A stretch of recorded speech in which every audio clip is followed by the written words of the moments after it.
Hello, friends. Again, I apologize that my updates are fewer and further between these days. Life is coming at me hard, and I'm doing my best. But today I want to talk about COVID, because I know that we have collectively decided to pretend like COVID is not happening anymore. But it is in fact not only happening, it is getting worse, both acutely and we're learning more and more about the long run. So let's talk about all the things there are to know. COVID cases have been rising substantially throughout Asia, like in Singapore, in Hong Kong, Taiwan, but also in Iran and Spain.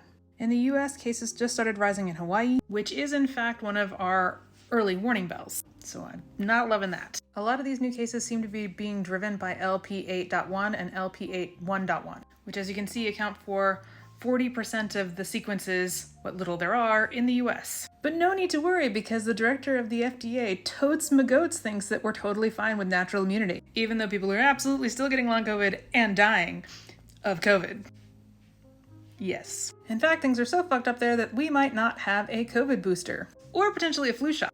Yeah, that's bad. Mostly because they're calling for placebo trials for every single vaccine, even ones that have already been placebo tested. Because this thought, while it may seem like, oh, that's medically sound, that doesn't work when you have to update it for a new variant every year. You do not have time to complete those trials every year. And even if you did, by some miracle, have the time to do that, the variants fucking change. So you placebo test it in the spring of 2025, it's going to be different variants by the time you get to the fall of 2025. So your data is outdated already.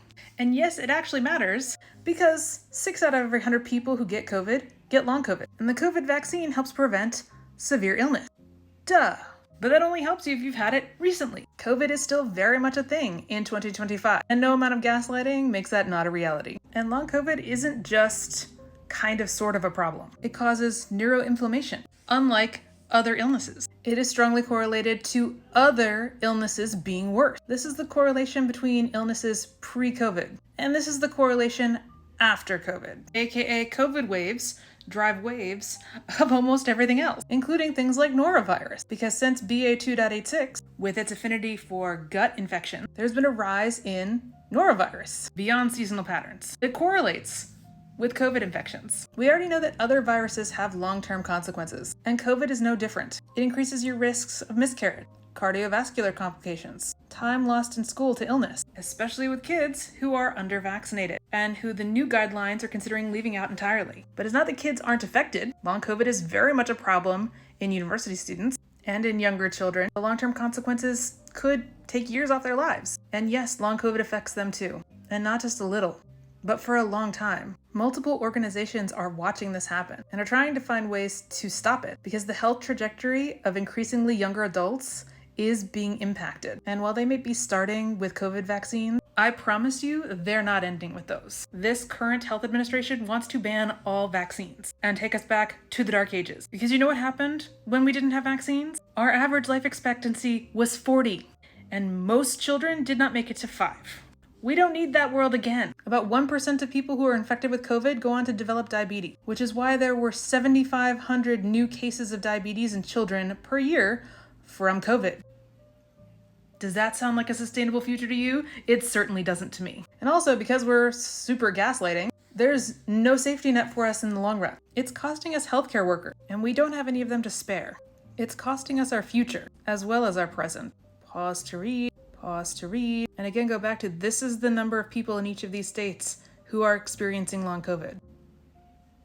Remember that COVID is most contagious from 2 days before symptoms appear to 3 days after they start. So if you're just not feeling right, please wear a mask. Stay the fuck home if you can, because that may be allergies, yeah, it might be COVID, and you may be at peak infectiousness. And sadly, I think that this is the most accurate thing I've seen, and I don't know an answer to this. Telling us that COVID was only something that affected the vulnerable made anyone who was considered vulnerable expendable. And now you have Dr. Oz out there saying that people who cost too much money should be reconsidered whether places like Medicare and Medicaid take care of them. They are not even being quiet about the eugenics. And it started here. It doesn't end here. I will tell you, if past is prologue, it ends in death camps.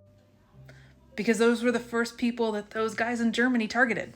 Wasn't ethnic minorities, wasn't religious minorities, wasn't political opponents. Their eugenics started with the lesser than, the weak, the sick. And I see that same shit playing out here, and it terrifies me. So wear a mask, stay home if you're sick, and contact every single official from your city council all the way up to your congressman and senator, and advocate. Advocate for access to vaccines, advocate for access to tools, and take any steps that you can to protect yourself.